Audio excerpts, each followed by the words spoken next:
Here we go. Preparing live stream. Hi, Erica. All right, I think we're officially live. Cool, well, let's kick this thing off. Well, hello, welcome everybody to August 10th planning meeting. So I'm Liz, and I'm coming to you from behind the scenes of the quote unquote in-home studio, AKA guest bedroom where the dog sleeps. Because at 2:30, I have to drop off this and be over there for another event that I'm running where I'm taking people to the beach, hence my lifeguard outfit. So that's what's happening. So, but Carrie will continue on with this one as we continue going. So I thought we would just kick off by going through some of our work streams and also some of the changes and exciting things that have happened in the first week. Can you believe it's only been 1 week since we kicked this crazy thing off? So the crazy idea that Nicole and I had over the weekend was, instead of just making this from 10 a.m. to 5 p.m. on September 9th, perhaps we should not be so limited to North America and open up the possibilities to bringing in some global conversations. We had a volunteer reach out who's in South Africa. Hey, Kate. And she was asking if she could get involved. And I was like, yes, but the time zones make it hard. So why don't we do a few things that make it more accessible? And I think it would be really, really cool if we could do some things in local languages in those other time zones. So again, with the democratization of the content, if we could get some session leading volunteers in Europe or in Asia to just take on the Zoom link and take on the session and go run it on their own time and kind of report back how it goes, I think that would be super duper cool. Any thoughts on that? All good? Everybody happy? Excited? Cool. Well, that was our first big crazy. And then our second big crazy, which came from the brainstorms, was the in-person opportunities. So even with the locals, because in some of the regions, it's a lot more open and people are gathering. So I wondered if we take the Peach Pits, which were our dialogues, our small group dialogues, and do some Peach Pit activities in person, groups of 10 or under. And maybe with all of us, we have hotel contacts all over the world. Maybe a hotel would want to, sponsor getting people together for coffee or a venue of some kind, but they're only allowed to be an hour long, and it must be like either coffee or lunch or happy hour. It can't explode and become a full day event at the venue. It's intended to be a small group conversation. And my thoughts was, what if all of those are the same conversation? It's one topic, and then we can get the feedback, the report backs from those. Thoughts? No, I love the in-person. I was excited. I was trying to think of how we can do that, and someone thought of it. So it's awesome. And then it's just, what's the best way to make work of it? But I think we need it in person to show that it still exists. They're just different now. So yeah, and I don't think it has to, like, we don't have to record them or set them up as hybrid or anything. We just need to encourage whoever's hosting it to take some pictures and do some social media. Yeah. Like, here's us in person. And I am not a member of any associations right now, but if you guys have Site or MPI or PCMA or any of those, and maybe they want to host them as local member meetings and just be part of Age of Conversation from their association perspective, that would be really cool too. Are we looking at these being pre-recorded or attempt to do live?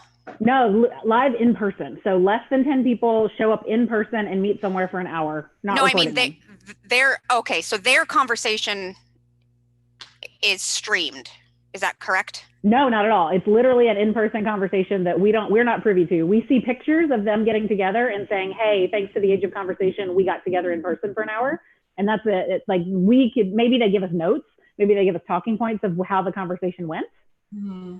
This feels like this feels like it's an after, like we were so inspired by attending Age of Conversation, we held our own after.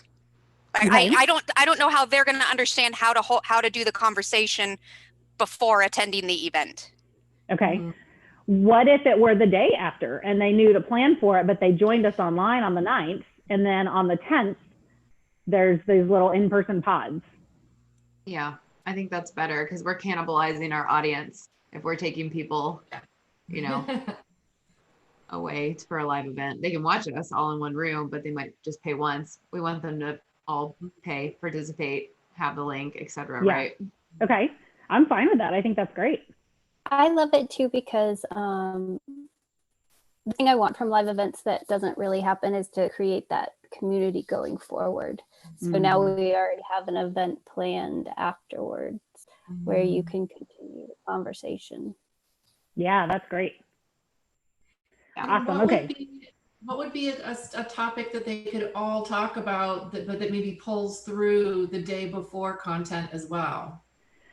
I think that's a really good question, and I don't have the answer to that. Could it be a best practices conversation? Because I keep throwing out there that what if the output of this event was a book?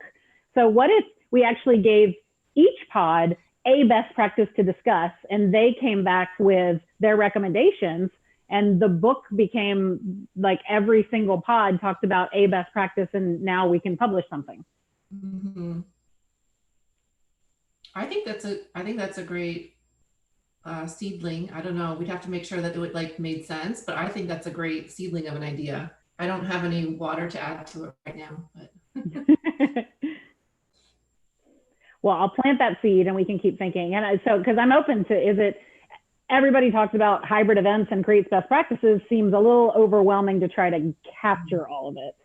It's a good topic, but I feel like the coming back to life and COVID and how far chairs should be apart, every other event is already covering that. We don't need to do that. Well, I think this will be such a variety of content, from best practice to how did you show me yours, to resume review. I mean, I think there's gonna be such a variety of topics that if we're gonna do best practices, it would be great to capture across the breadth of the content. Mm-hmm. Tell me more. What do you mean? Well, I mean, so to your point, like if we're all talking about takeaways on hybrid events, that's only one slice of what the Age of Summit is all about. Mm-hmm. So I think we need to kind of capture, if we're going to do this and try to capture and make a sort of a resource book or reference, we should try to capture more slices of the pie. Yeah. So we start just a spreadsheet of what are things that need best practices. Like, is it even just doing an RFP for your virtual event platform, or how to budget and what elements to include when you're budgeting, or internal stakeholder conversations or things like that? Is that where you're going with it? Is it best practices for virtual events? Totally. I think that's where I'm feeling muddy. Like, what best practices for what?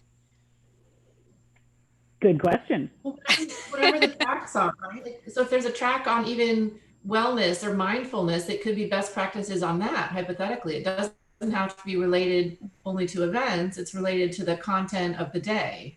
I don't know. Mm-hmm. Okay, so clearly this idea still needs fleshing out, but I like it. Just need to figure out what they're going to talk about.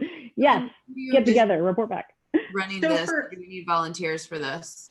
Or is there a certain, Yes, but I think there's so many venues that are like right now saying we want to get people together. We can't get people to come in for an event. And so especially globally, there's a lot of hotels that are open globally that might want to host a local site member group or something like that, just to have them in for lunch or just to have them in for a coffee. That it doesn't have to cost them anything, or much or anything at all. So for me, this is where we go back to begin with the end in mind. So if we're going back to what we wanted, like what were our key takeaways at the end? We want people to be able to prove that $1 billion of revenue happened because of connections that they made, or whatever our number was, right? So, and there are 2 new HD clients. There are new best practices streamlined. So if we go back to what the original goal was, and have that be the focus of the in-person, that helps more solidify that those end things happen.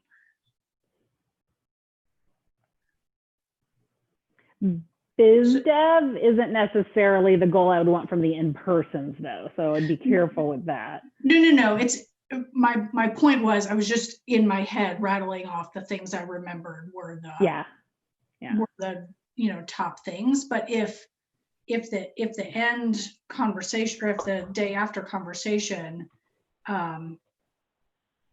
if the point of that in-person conversation was come to this coffee house and we're going to share our top 5 things that we all took away, and that we're going to be able to put into practice for our next program.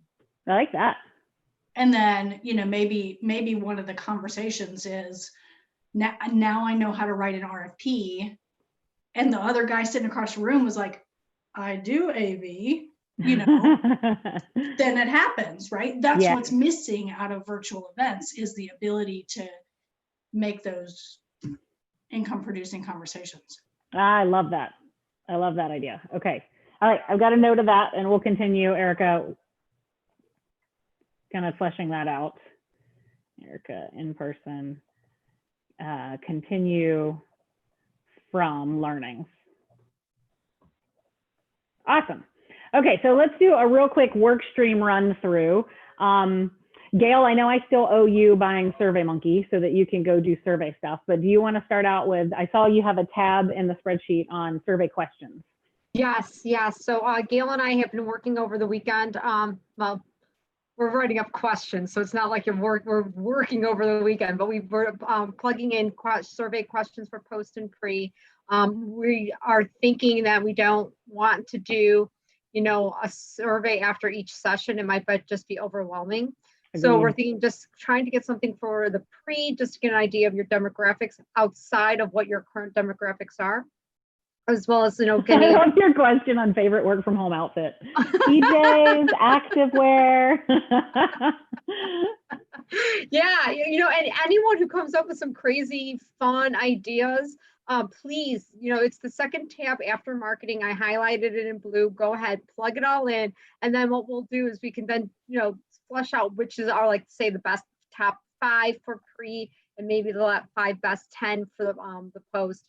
And yeah, so I try to be fun. I try to, like, what's really in that coffee cup. So, and Gail came up with some really funny ones too. So we're trying to keep it light and, you know, wondering if they're adjusting the temperature in the room, you know, during sessions, or who they ask to adjust the temperature room. I would like an NPS question about, would you recommend this or should we do it again kind of thing? Yeah, you know, if it's sure. a moment in time or if people Yeah. want it again.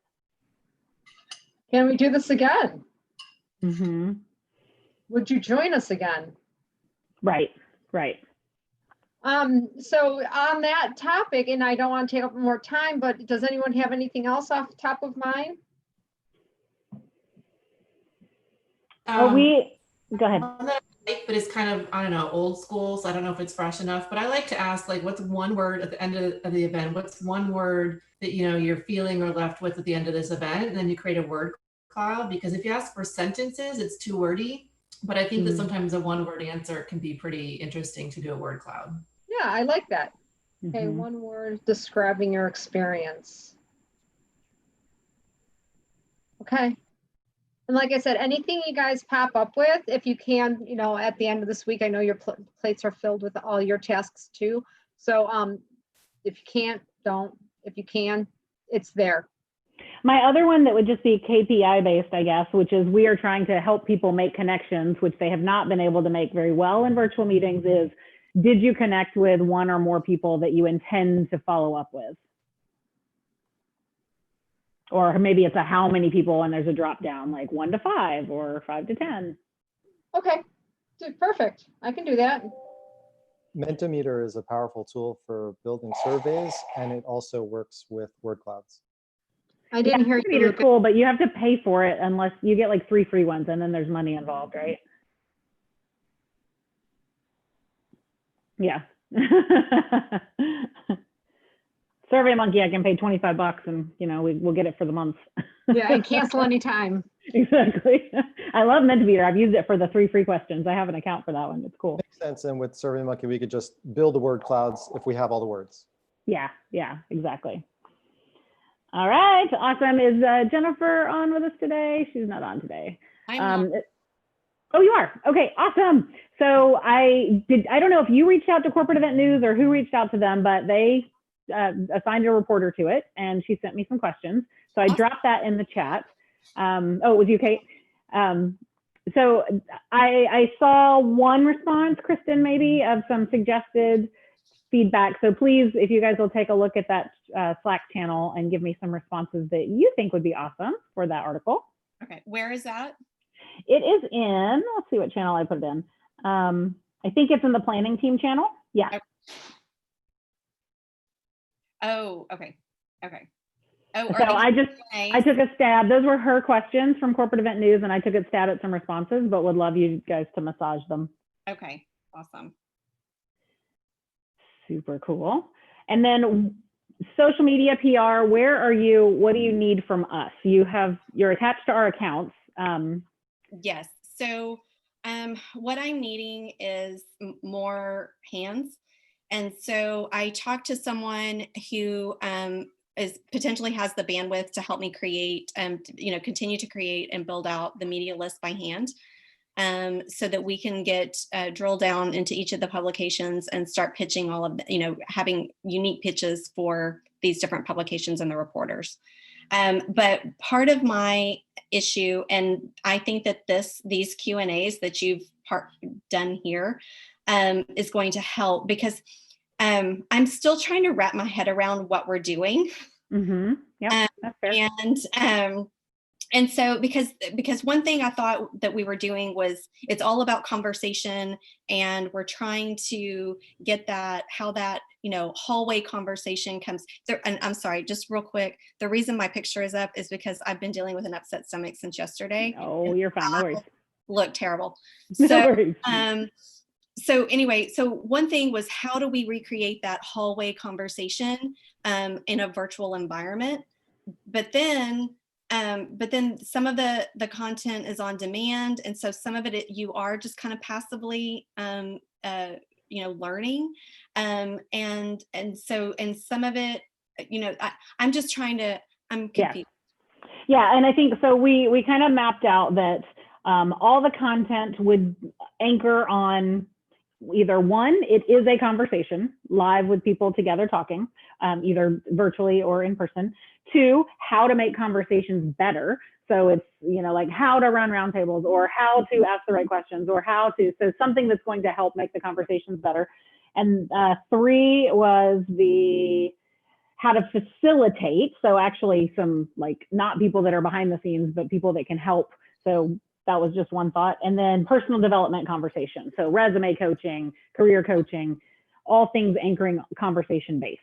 Okay. There's personal development stuff in there too, but it's things to help you be better, not a better conversationalist, like how to continue having questions, but how to be a better person to be present for them. Okay. So a couple years ago, I don't know, time flies. But we had Celeste Headley. She did a TED Talk on conversations and having and the art of a conversation. And she gave a really powerful, really awesome presentation at our event. And she might be someone that if y'all want to reach out to her and just see if she's available to do something like this. That's awesome. If you shoot over her info, that'd be great. Yes, I will. Perfect. On the social media front, Carrie, I was thinking you had put together the template on Canva. I need to get access to it because the things we're putting out on HD that are just pictures, I feel like it needs a frame of an age of conversation frame of some kind. Okay. So if maybe you could help me with that, then I can just redo all the future pictures. Yeah, I could do that. And by the way, Amy had a family emergency. She said probably the next 2+ weeks or so, she will be off and on. So probably not rely on her for media creation. So we do need a new volunteer to support us with. Okay, so that kind of goes back to the girl that I was talking to earlier today. She's supposed to let me know by the end of the day if she has the bandwidth, but she just lost her job in marketing, and she did marketing collateral, things like that. And so I mean, not yay that she lost her job, but yay that she might be available. Yes, yeah. So I should know by the end of the day, but she knows how to do marketing collateral too, and not just tell somebody how to do it, which is all fantastic. I love that. All right. So Danielle, attendee concierge, customer support stuff. I think we just need to get you ramped up on all the social channels, make sure you know where stuff's going out so that you can see feedback and responses. Yeah, so I talked to Corinne over the weekend, and I was starting to put together a list of FAQs and just smack you in the face type questions like, how do I register? But I think as we go along and we develop things, I'm obviously going to have more questions that people are going to want to ask if we do the in-person thing. Just as things go along, we'll have more questions. So I don't necessarily know the answers to the questions that I'm coming up with right now. So I might be tapping into some of the other people on the team, but I'm going to try and work with Corinne to see if we can get some of those figured out. And then, yeah, just monitoring those social channels would be great. Perfect. I have 3 or 4 people that have volunteered to help be community managers in Slack and in other locations. Do you think we could fold them under your attendee communication kind of work stream, and you could get them up to speed, make sure they're in Slack, posing conversation questions to everybody else and kind of keeping it alive in there? Yeah, that'd be great. Fantastic. So I'm going to have them go to you. Cool. Melissa, for attendee communication stuff, Yes. I think you had maybe started on some scripts that I need to update the Splash Reg site with, right? Yeah, I'm working on it, but until we have a better idea of what we're doing, I was kind of holding. But one thing I do want to include, if possible, well, a couple things. Desiree and I had chatted at one point about, do we want to get people to help refer their friends to register? And if so, can they get some kind of a prize for that? And so I just wanted to see if we could add a place on the registration form of, how did you find out about us? Or did somebody specific refer you or something along those lines? I don't know what you guys think about that. And then that would be part of attendee communication. And then I also want to promote the speakers or the facilitators or the guides or whomever we've got confirmed, whether that's, we get them to do a quick little, minute long video of can't wait to see you guys, at the age of conversation, whatever that may be. So we need to pull together, what exactly do we need to be telling the people who have already registered over the next weeks? I want to keep them excited, and I want to make sure that they are talking to their friends about it. So that's kind of where I'm at with that. Perfect. Well, if you want to send me what you started of just what you think, because you guys have now all registered and you saw the super duper generic confirmation.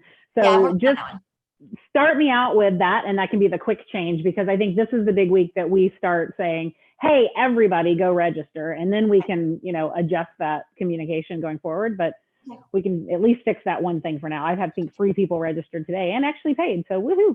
Yay! Hey, so where did we land on limiting the number of people per room? This is a fabulous question. Talk about that too.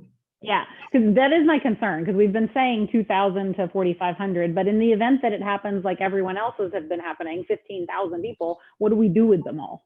Right. And it's my assumption that they're not going to dial in and sit there for a full day. They're just going to pick a couple of sessions and go to them. So I think we'd be okay. But yes, it's a good question. So then just as we think through that some more, it'll be, do we need to talk about that more in attendee communications? Hey, make sure you're checking the schedule regularly to make sure that you know exactly where you want to go, because it's first come, first serve, or however we end up doing that. Yeah, because we're not really blocking out sessions, right? It is first come, first serve, get in until we hit our max. So maybe we talk through that on Wednesday. That's a good thought starter.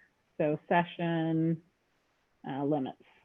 Because we did talk about last time that it's great to keep some of them small, but like our goal isn't to get 15,000 people. The goal is to have conversations. Right. And so, you don't want to make people angry if they can't get into their first 3 choices of session, then they're out, right? So I just want to make sure that we're thinking through logistically how to do that. Yeah. And then what do you guys think as far as attendee communications? Once a week, twice a week? I don't want to overwhelm people. I don't want to make them crazy. I think a once a week hype email would be amazing, because now we're starting to get people registering. So separate from the HD stuff we send out weekly, it should just be an age of conversation. Here's what's happened this past week. Share this with a friend and get them to register. And so that kind of format. Yeah. Okay. But once and a week. And then links to like keep watching it be built. Keep watching it on YouTube. Join the Slack channel. Join the conversation. All that. Cool. And then one more question. Sorry. Going. As we're confirming facilitators, is that living on the main registration page? I want to be able to link people back in those emails so that they can continuously pay attention. Is that on the main reg page? Nothing has been added to the reg page yet. So Carrie, once you and Desiree tell us someone's confirmed, then and gather up all the stuff, we can totally put it there. Okay. Because I'd like to continuously send people somewhere so that they always have the updated info. Okay, awesome. Thanks. It might even be cool. We have like 47 people registered so far, and probably half, I mean, over half are our volunteers and our staff, but still just asking, why did you register? Like, we have done zero marketing whatsoever. What made you want to come to this event, and even start marketing that? Do we want to do like a little why did you register poll in an email to the people, like just for fun right now, today, tomorrow, and just say, hey, we're so happy you're here. How'd you find us, or how'd you get here? And what do you hope to get out of it? I love that idea. Okay.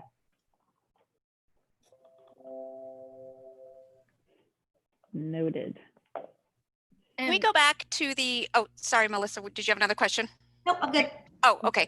Can we go back to the 24-hour concept, please?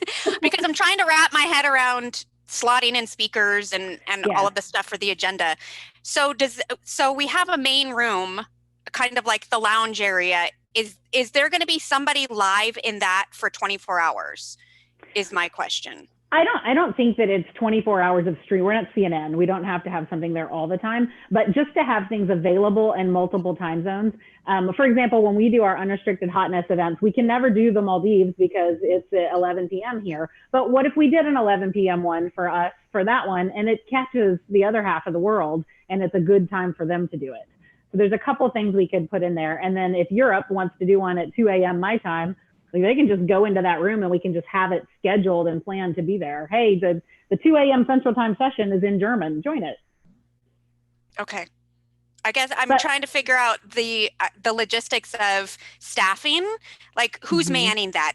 We can't just leave the ship unattended, hoping somebody from Germany pops in at 2 a.m. So I'm trying to pre-plan how does that look on the agenda, making sure that we have facilitators and somebody from our team there in case there's a technology issue or there's questions or that kind of thing. So yep, absolutely. That's a great plan, great thought. And then I think we have so many people that have reached out saying they want to help and to volunteer, and that's a global request. So I feel like we'd be able to slot some people in, and as long as there's a couple of breaks in there so I can sleep a couple hours, I can be on most of it. That was my first thought, is who's not sleeping for the 2 days before and during this event, because it's not going to be me. Well, and again, though, it doesn't, like 24 hours of availability is the on-demand content is always going to be there. But maybe it just means if we have 9 tracks, we can't have 9 things going all the time anyway. That's just overwhelming for everyone. So let's just say, for argument's sake, there are 3 concurrent things maximum, with the exception of on-demand, at any one time. So if you limit it to there's just 3 choices, then people don't get completely overwhelmed in any time slot, and you have a lot more chances to put stuff in. Yeah. Okay. And Desiree, my team, which is myself and Ann and Kristen, we're the session administrators. We're even Carrie tomorrow. And this is definitely something that's on our mind as well. So once the agenda is more finalized and this understanding of what the format is, or the platform, we definitely want to help to partner with you guys on figuring out what that volunteer need is, because totally agree that you can't have someone doing it all. So we have some on that, and can talk about that further tomorrow. Okay. Awesome.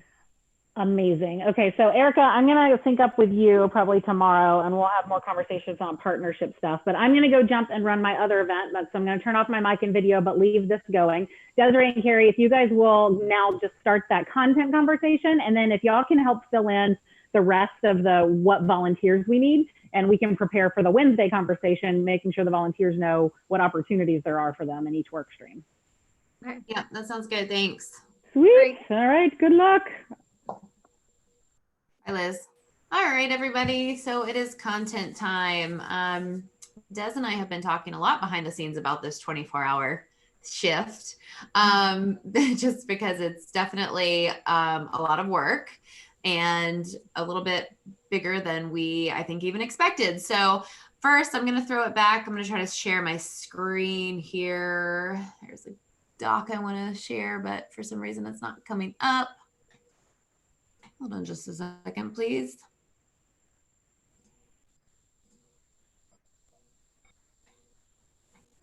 try sharing one more time. That one didn't work.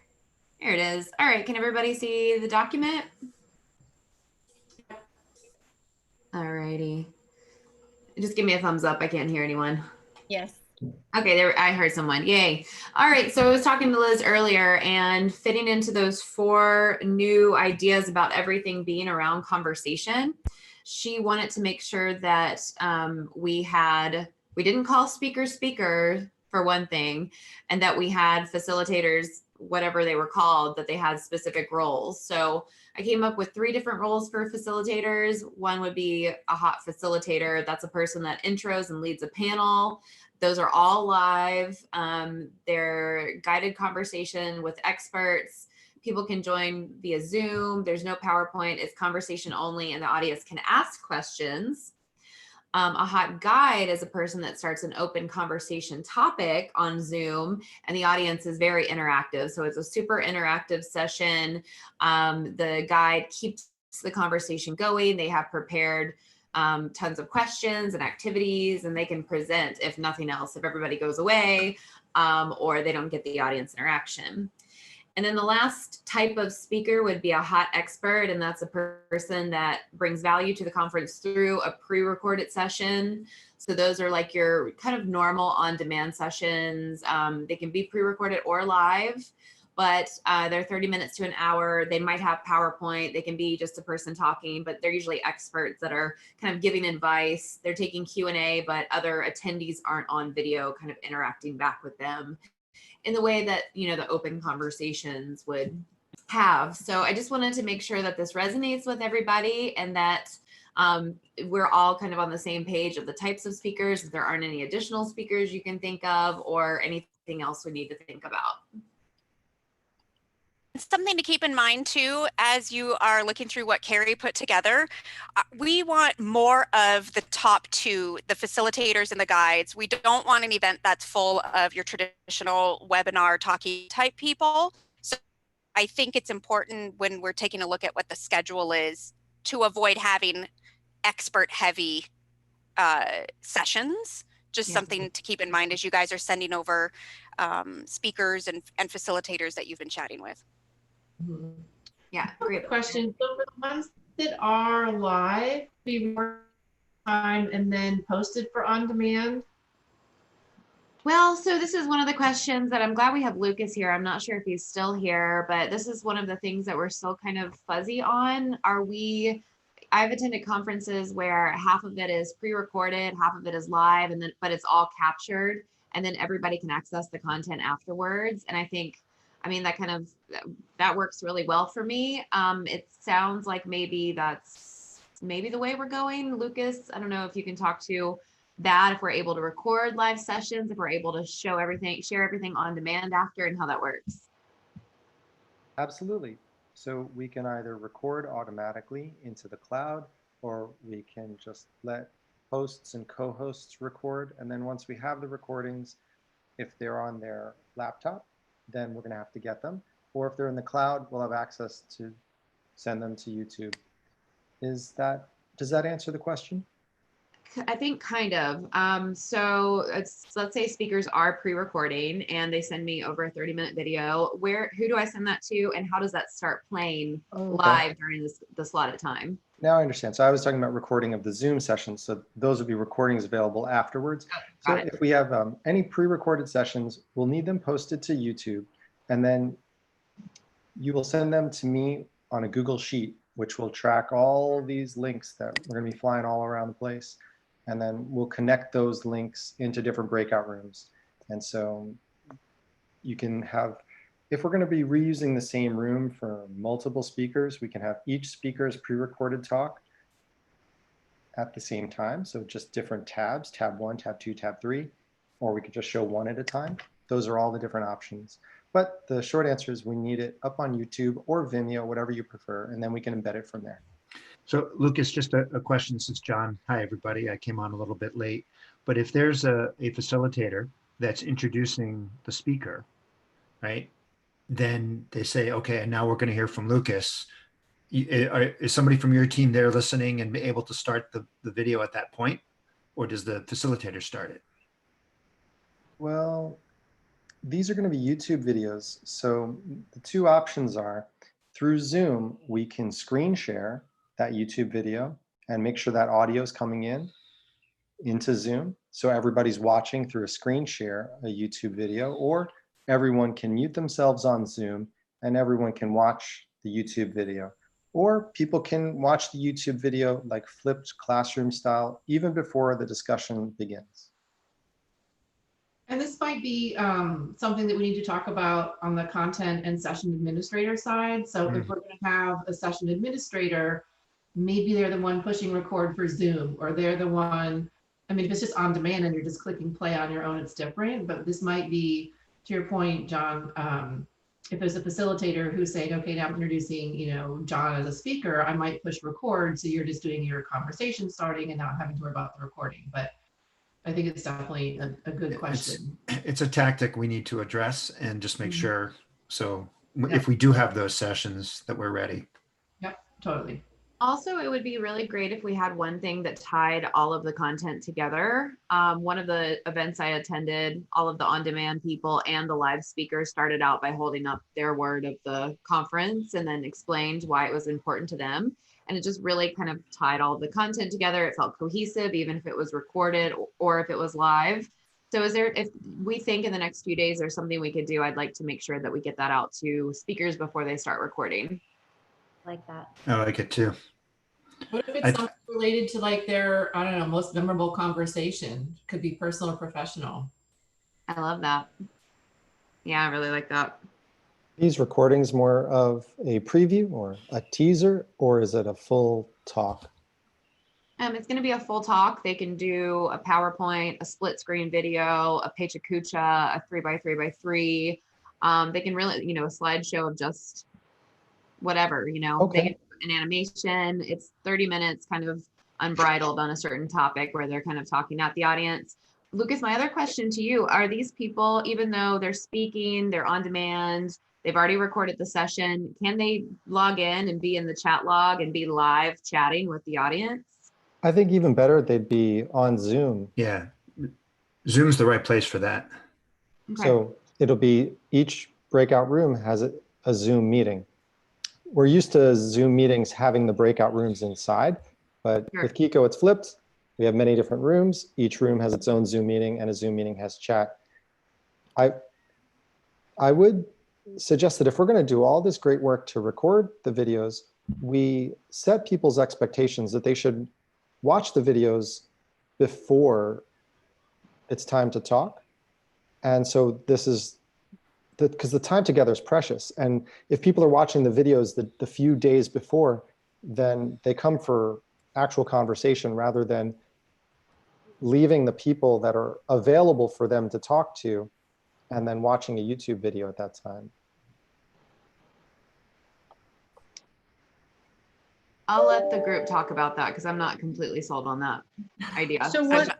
I'm not So either. what if there was a homework, like a study hall? So before if sessions 3 and 4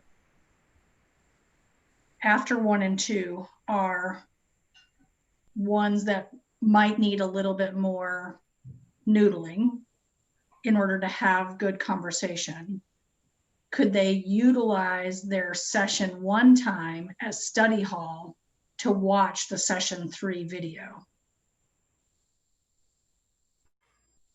That way you're not releasing the content into the wild the week prior. So why would I show up on the day? I think that sounds all very confusing. It's a little bit too much of a time commitment for me. Oh, Like, Yeah.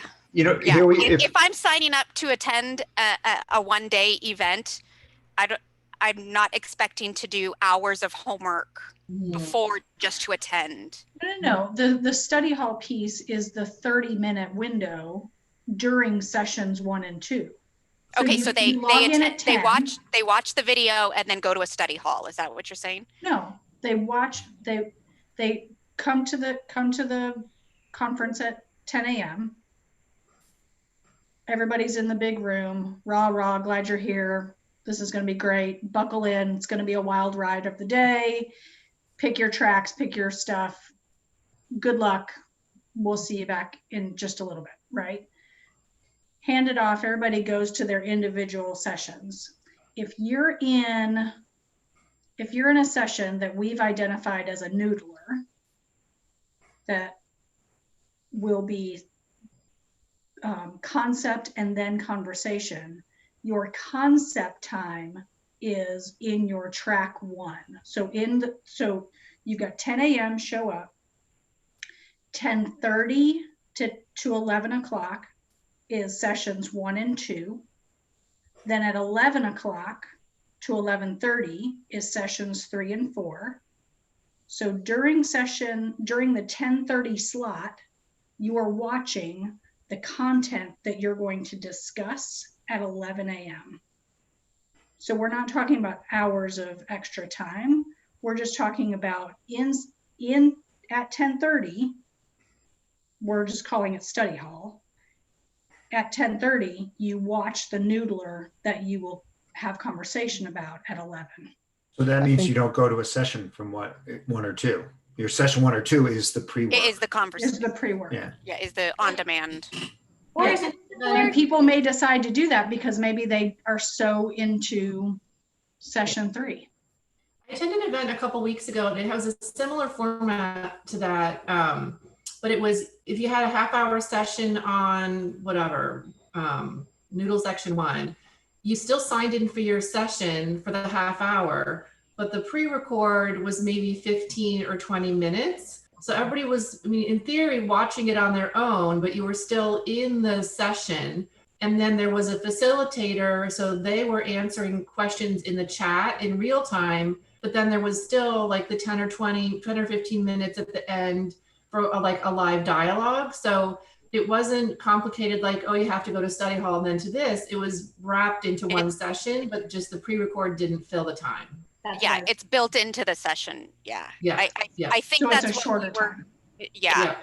I mean, and if the speaker has a 30-minute on-demand video, I know that some of the conversations that both Carrie and I have had, we've been discussing with them. Do you have a Q&A session? Do you have a live portion of, so we can build that into the time, because the way the grid is going to look when the agenda is done is one session on track 1 might be an hour, but on track 2, the other session might only be half an hour. So it's going to look like this really cool agenda grid of where you get to pick based on the class you want to attend and the length of the class.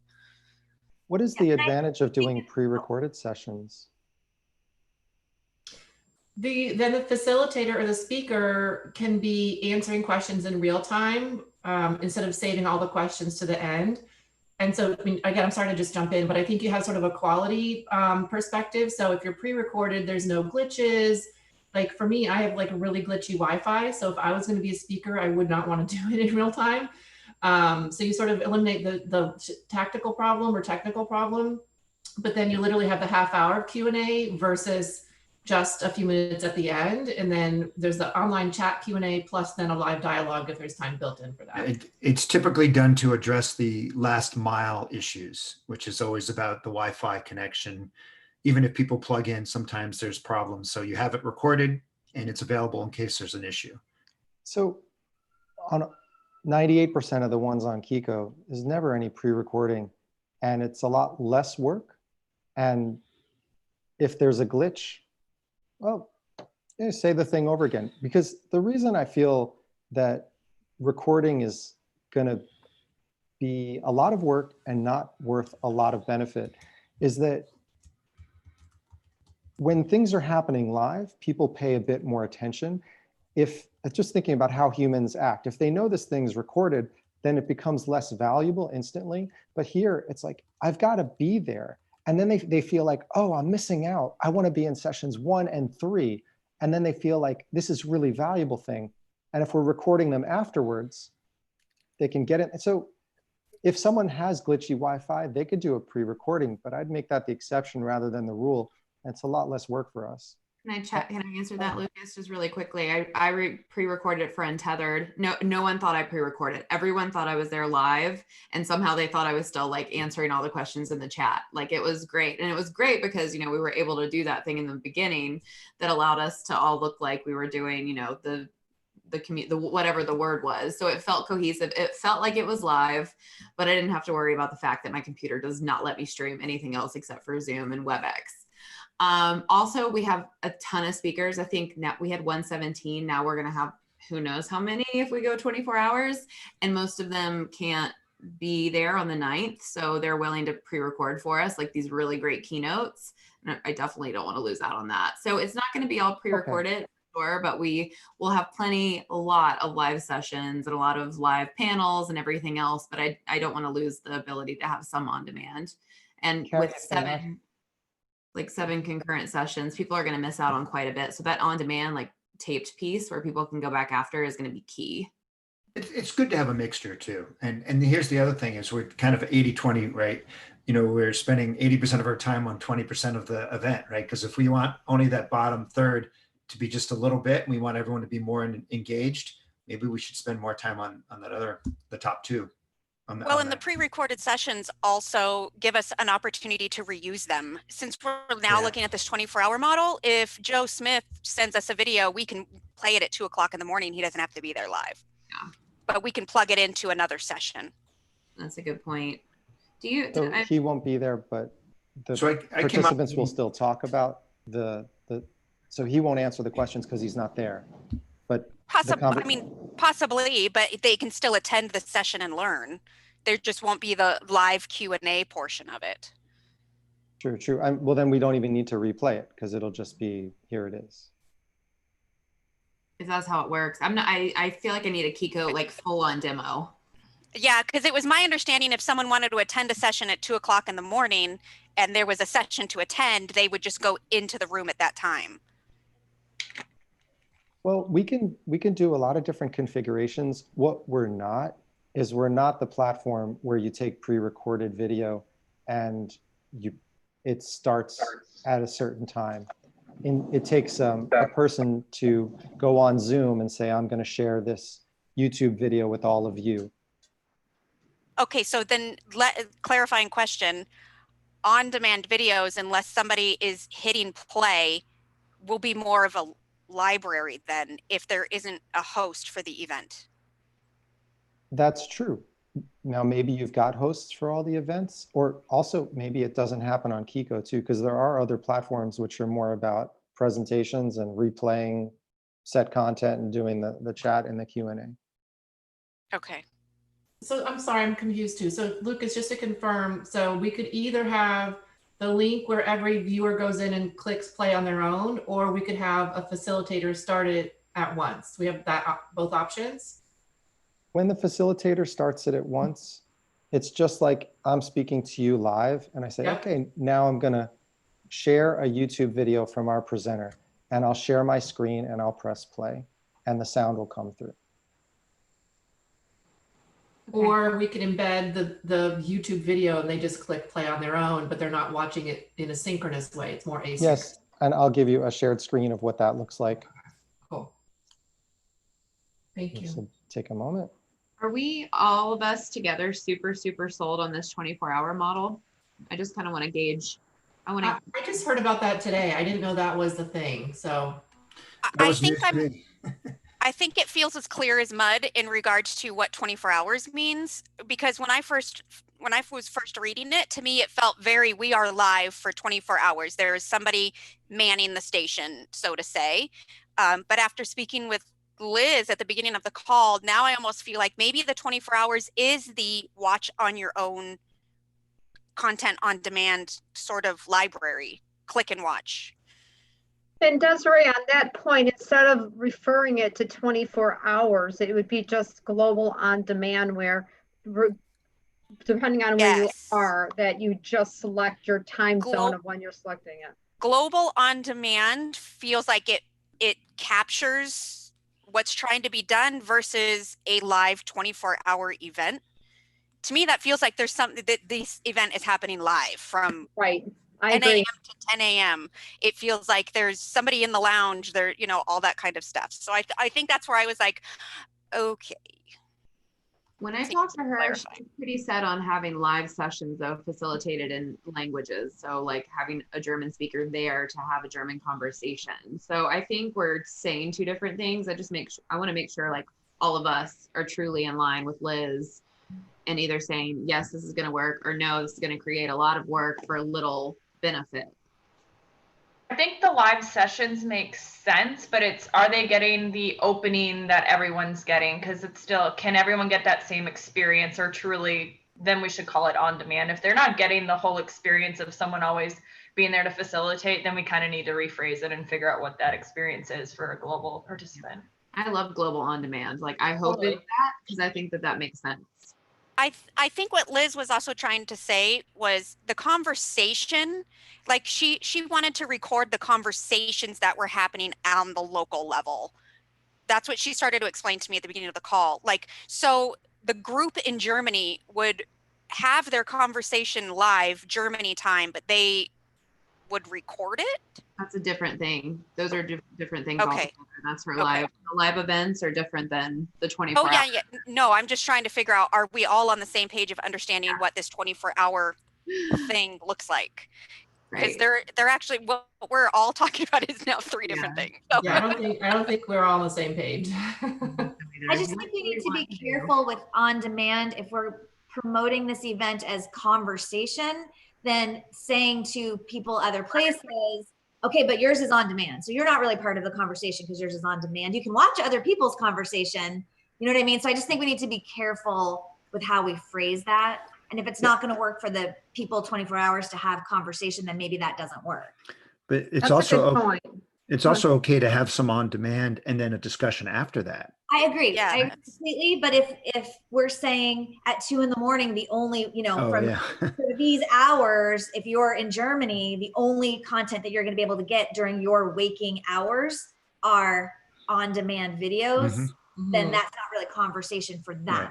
Exactly. That's just, I just want to put that out there. Two things. I think we've all attended events where they either originate in Europe and it's hard for us, or vice versa. But I think if we pick kind of the earliest possible for the US East Coast that isn't horrific, at least some people will get their evening start. Yeah. But then maybe really push to have those day after small Peach Pit live conversations locally, because that's a great way as well to include them.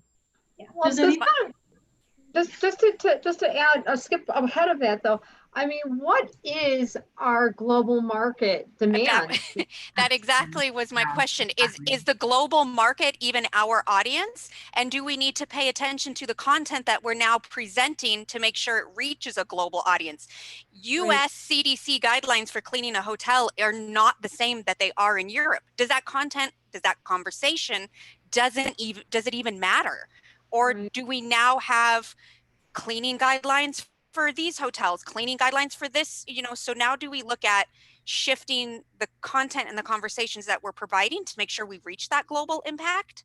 Because that's a shift in what we're asking these people to present. Agreed.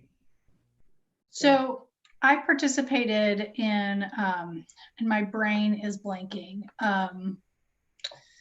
a sustainability conference, and they did it they did a New York based time frame, and they had speakers and facilitators and thought leaders in the New York time frame. So from 7 o'clock in the morning till 4 o'clock in the afternoon.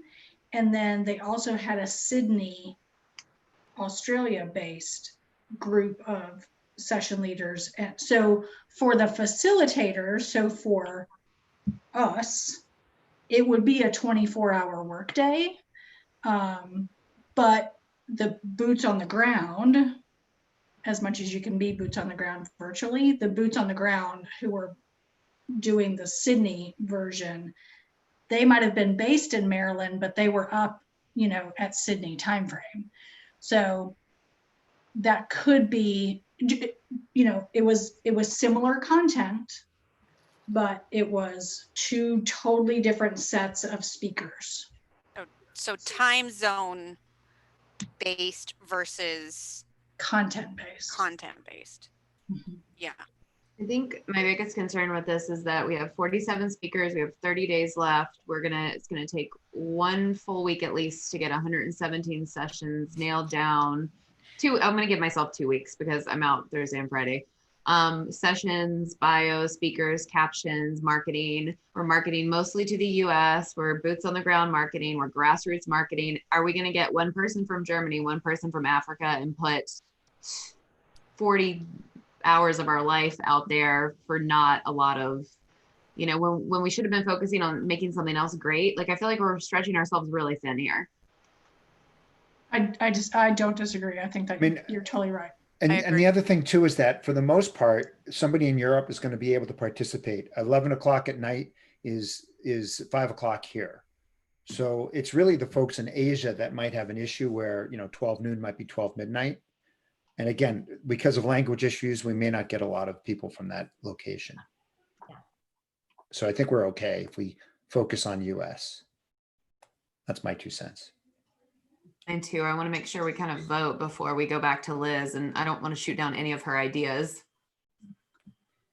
If somebody speaks German and wants to do it in German, that's great. Yeah. Mm-hmm. I say yes. I don't think it's shooting down. I think this is already a Herculean effort. I think we need to keep it practical. And I think it was Desiree that you said this. It's the content regarding safety guidelines and the rules and regulations are so different, country to country and state to state, obviously too. I think it's totally valid to keep it focused on the US. I totally support it. Can we take a quick vote on that? It's a brilliant next event idea, global event conversation. Yeah, I just wrote that. Part two. Then we have a full year to actually create it. Yeah. Hey guys, I'm so sorry. I have to jump off. I have actually a potential client call in 2 minutes, so I'm gonna go. Good luck.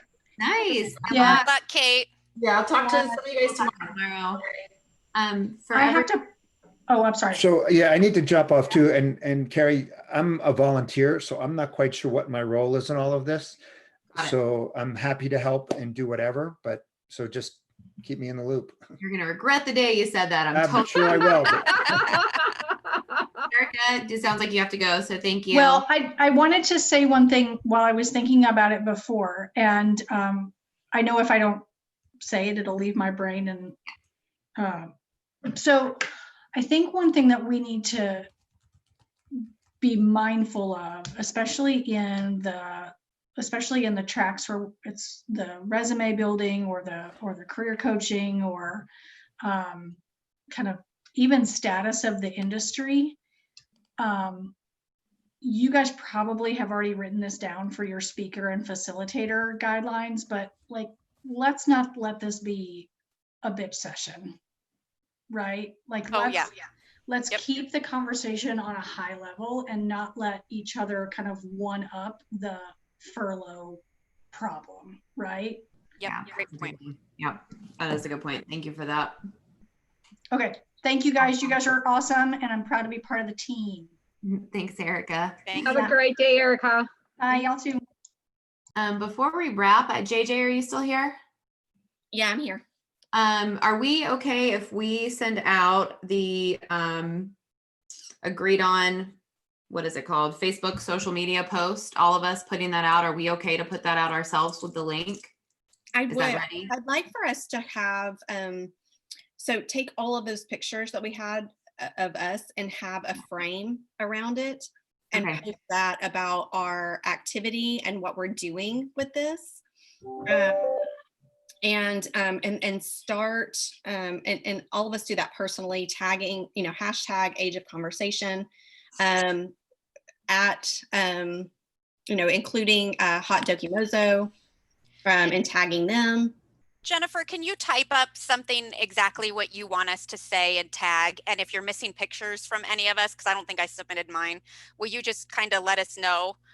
Maybe just put together like a master document of what we need to post, because I'll never remember or post correctly based on this. Yes, I will do that. Okay. And I'll just kind of have some, just some suggested texts, and you can kind of make it your own. Perfect. Cool. And I'll make that frame, JJ. I'll make that frame for everybody tonight. Awesome. Thank you. Is that the old picture that we posted in Slack? Yes. Yeah. Okay, I'll try to find another one. I didn't realize how old that one was. Well, I don't remember now. All of my calls are moving together, but I bought a house last year and I'm totally renovating it and gutting it. I don't even know where my pictures are from that long ago. So I'm trying to find some. Are we on those real quick? I know everybody posted some really, really old ones that were more like back in the 70s and 80s. Is anybody posting anything from the 90s? I probably will, because I wasn't alive in the 70s very long, but a 90s baby. I'll claim it. Okay. just send a sonogram of your mom. That's okay. I've been around forever, so I got a lot of good stuff. Awesome. Okay. And Carrie, you can design the frame. Yes, I'll do that. I'll email it to you. I have your email here now. So, and I'll send you over the speaker promos as they come in. Awesome. I missed that And I'll part, work though. on the AWE speakers, Carrie. I haven't got a chance yet to do that. Thank you so much. Perfect. And Carrie, if there's anybody that you want to highlight in the first email that's going to people who have already registered as far as speakers, let me know and we can try to get like a minute or two video from them. That'd be awesome. Ooh, okay. Yep. You. yeah. And to Melissa, to your point regarding the poll question, is that something that you're going to put together, or did you want me to do that really quick? Let's talk. Okay. I'll start working on it then. Before we close, I wanted to ask about the 3 session types, but I don't have to ask that right now. You just want to, Lucas, I need to have a call with you anyway. So why don't I email you and we, Des, you and I need to connect with him, I think, before we get on with volunteers. Yeah, I agree. Okay. Thank you, Lucas. We will connect with you. Carrie, is there anything more you need from me moving forward, or so I can drop? No, go ahead and drop. I'm going to email you separately because I definitely have some stuff for you to do. Oh boy. Okay. Thanks. You're going to love it. Gail, do you have time now just to have a quick call? I really don't. I have a 4 o'clock, so I have to I'll prepare send you for an that. But yeah, I just sent you a message. So we can just get through the Slack and then schedule maybe for tomorrow. Do you have time tomorrow? Yes, ma'am. All right, everybody. Okay. Thanks, All everyone. right. Thank you, Carrie. Thank you. Thank you, everyone. Good to see Bye. everyone. Bye. Bye.